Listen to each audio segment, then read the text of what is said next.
Bonjour à toutes et à tous, je suis Vincent de Cap Positif, un cofondateur. Je suis aujourd'hui avec Alexia qui a terminé son bilan de compétences Cap Positif il y a à peu près un an. Alexia, donc toi tu étais ingénieur en énergie avant et en fait c'est assez intéressant d'ailleurs, tu as décidé avec Cap Positif de rester ingénieur en énergie, donc de garder ce métier-là, mais plutôt d'exercer dans un autre cadre, et donc devenu entrepreneur. Donc là, merci pour ce témoignage, puisque tu vas nous partager ton parcours avec Cap Positif, comment tu l'as vécu, qu'est-ce que tu as ressenti. Et on va commencer tout de suite avec une première question pour que tu nous racontes quelle était ta situation avant de commencer Cap Positif. Super, merci Vincent.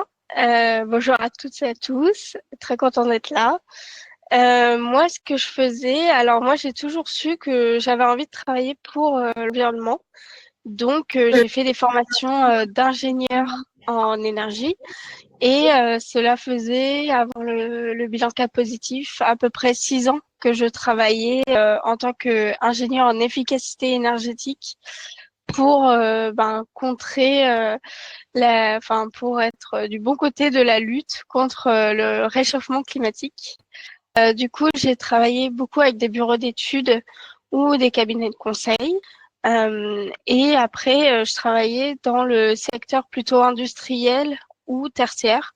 Pour mes missions, ça allait de 3 à 6 mois pour aller sur le terrain, rencontrer les personnes et leurs activités et les aider à changer leur méthodologie, à aller à co-construire ensemble la méthodologie pour qu'ils aient euh, ben, plus de moyens pour, enfin, à production égale, on va dire, consommation énergétique moindre.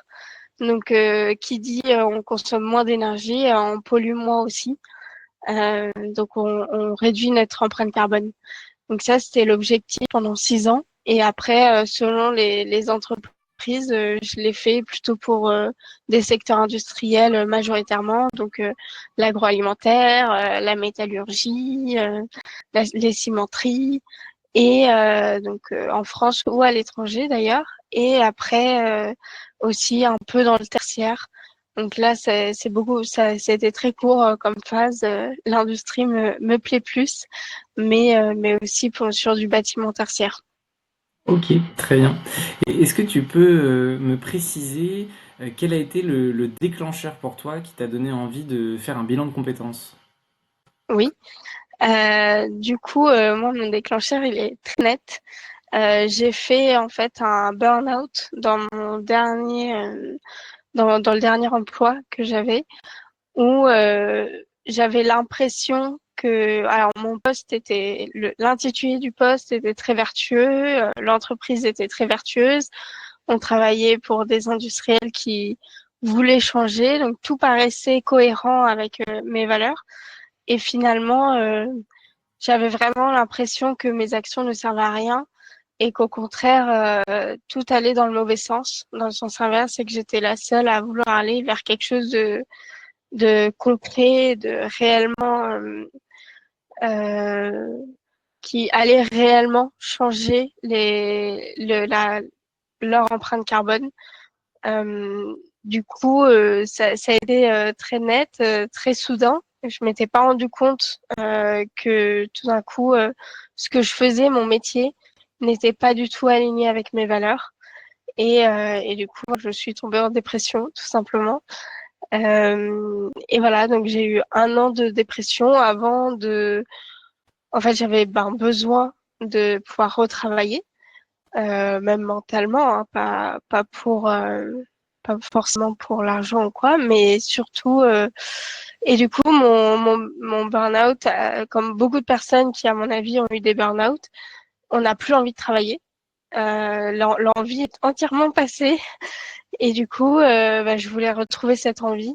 Et du coup, j'ai cherché un bilan de compétences qui, à mon avis, pouvait m'aider à retrouver les clés. Et du coup, pourquoi Cap Positif? Parce qu'il y en a plusieurs sur le marché.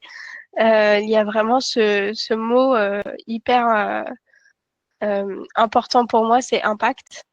vu que justement mon burn-out était lié avec ce manque d'impact dans mes actions, alors que tout mène à croire que ingénieur en efficacité énergétique, je vais faire quelque chose de vertueux. Donc voilà, il me fallait un bilan de compétences qui comprenne et qui arrive à comprendre que moi, ce que je veux, c'est avoir un impact positif. Et voilà. Ok, parfait. Et justement, qu'est-ce que tu as apporté Cap Positif par rapport à ton besoin initial et comment tu as vécu cette expérience?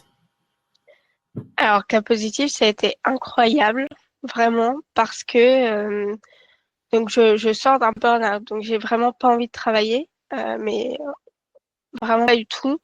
Et en 4 mois, j'avais un projet professionnel, donc ça me paraissait impossible comme objectif. Même les objectifs qu'on avait à la semaine me paraissaient à chaque fois inatteignables. Je me disais, mais jamais on arrivera à trouver la réponse à cette grande question. Et en fait, pourquoi Cas Positif est super, c'est vraiment pour sa méthodologie et son cadre. On, il y avait vraiment des questions et des outils appropriés, des questions pertinentes à chaque étape. Et vraiment, on faisait des petits pas. Et du coup, ça a été super parce qu'à chaque fois, je voyais l'objectif et je me disais jamais j'y arriverai.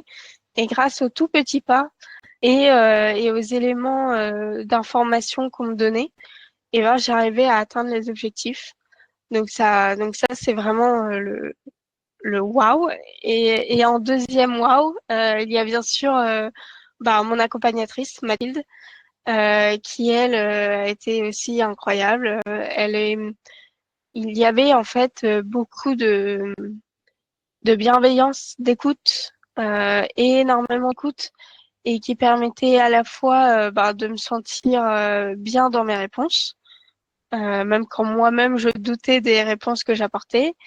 Et aussi, elle a arrivé à prendre la méthodologie, à la personnaliser en fonction de mon histoire, de ce qu'elle connaissait de moi. Et du coup, je pense elle a très vite compris aussi qui j'étais, parce qu'elle m'a beaucoup écoutée. Et du coup, ça a vraiment simplifié tous les exercices, toutes les questions, tous les échanges. Donc vraiment, un grand merci et autant à la méthodologie et à l'accompagnatrice Mathilde qui a fait des miracles. Et, euh, et du coup, comment je l'ai vécu? Vraiment, il y a deux mots qui arrivent. C'est intense, parce que, encore une fois, j'étais encore en dépression. Donc, c'est quand même très, très intense de se poser des questions aussi profondes sur des sujets autant douloureux à l'époque, la reprise du travail, et à la fois avec tellement de bienveillance. Donc, je l'ai vécu intensément, mais avec une douceur et une bienveillance qu'il fallait. Euh, donc, très, très bien vécu. Et très, très heureuse de l'avoir fait.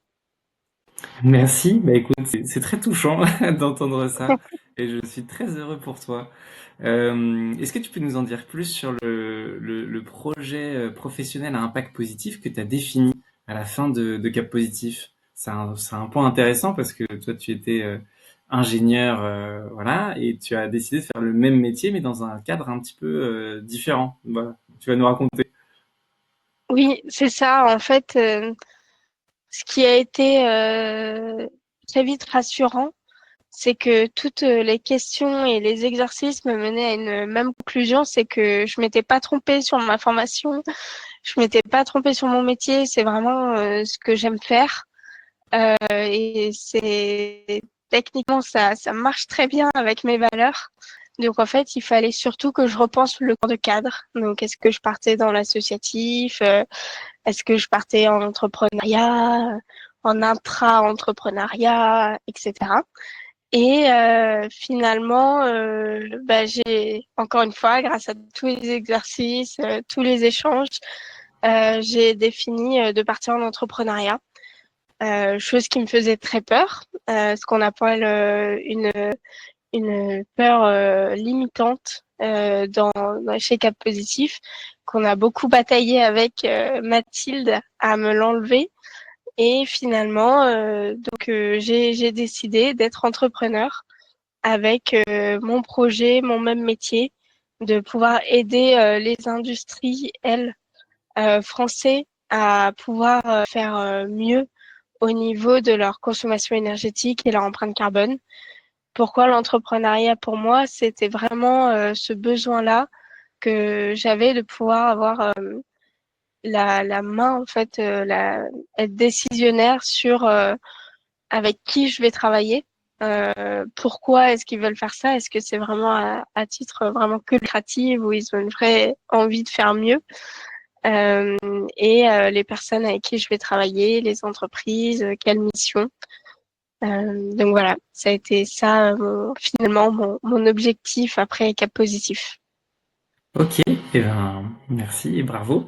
Comment tu as mis en place ce projet-là? Est-ce qu'il y a eu des freins? Est-ce que, au contraire, il y a eu des leviers? Est-ce que tu as des conseils à partager à d'autres personnes qui pourraient s'identifier à toi?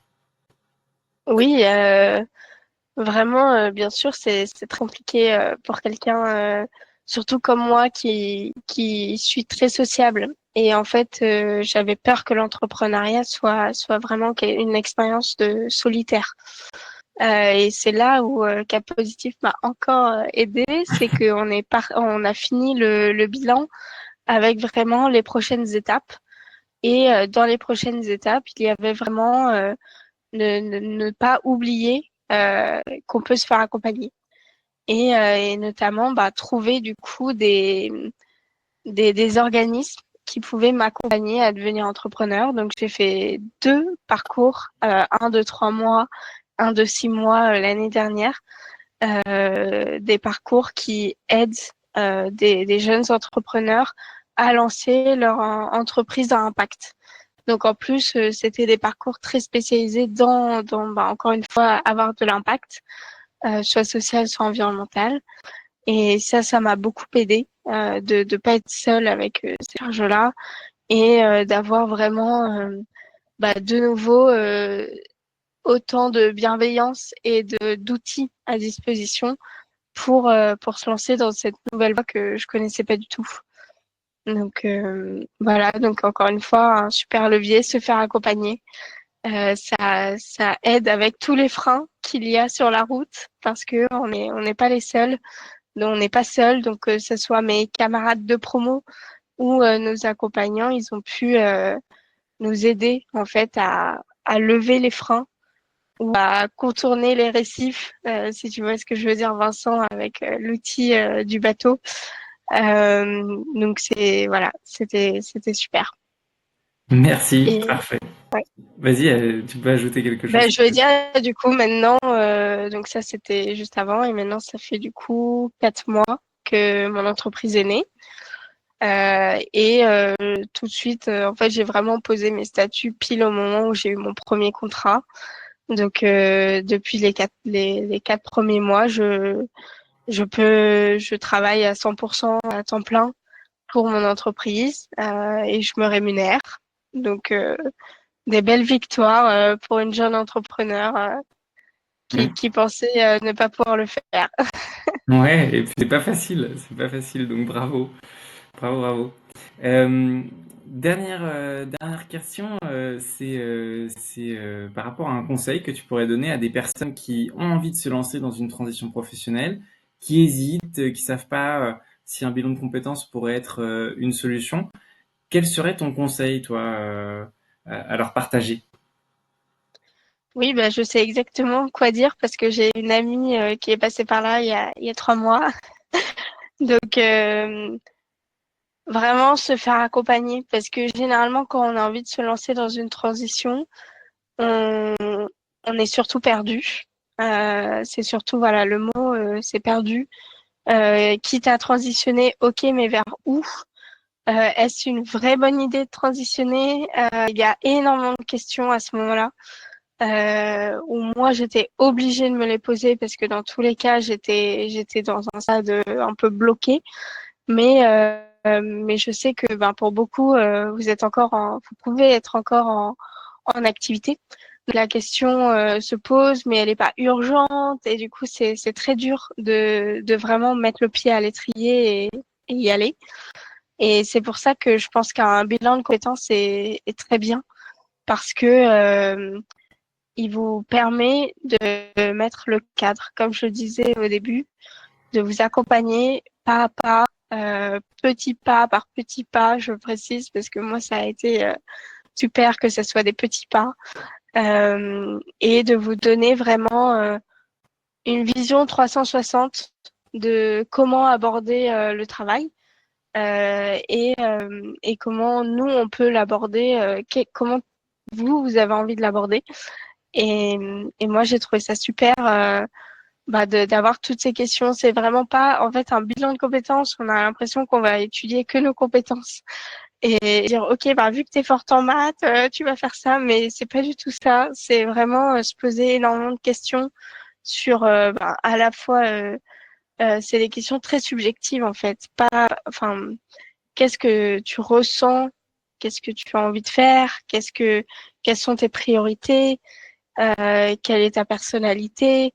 Au-delà de ton savoir-faire, il y a vraiment tout le reste. Et c'est très pertinent en fait. C'est vraiment très très pertinent de se poser ces questions-là lorsqu'on a des doutes dans notre activité. Et après, si je puis me permettre, moi j'ai vraiment beaucoup aimé Cap Positif par cette méthodologie vraiment très très bien construite avec des jalons toutes les 2 semaines, si je me souviens bien, je voyais Mathilde.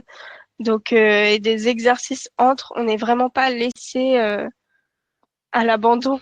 Au contraire, on est pris par la main. Les outils sont vraiment excellents. J'ai même demandé à les garder après, d'avoir un format PDF pour les garder, parce que je sais qu'en fait, je vais les refaire dans 5-10 ans pour m'assurer que je suis toujours alignée avec mon moi intérieur. Et, et voilà, donc bravo pour la méthodologie Cap Positif et pour tout l'accompagnement. Et c'est pour ça que je le recommande, que je l'ai déjà recommandé à une amie et que là, j'en profite pour vous le recommander aussi.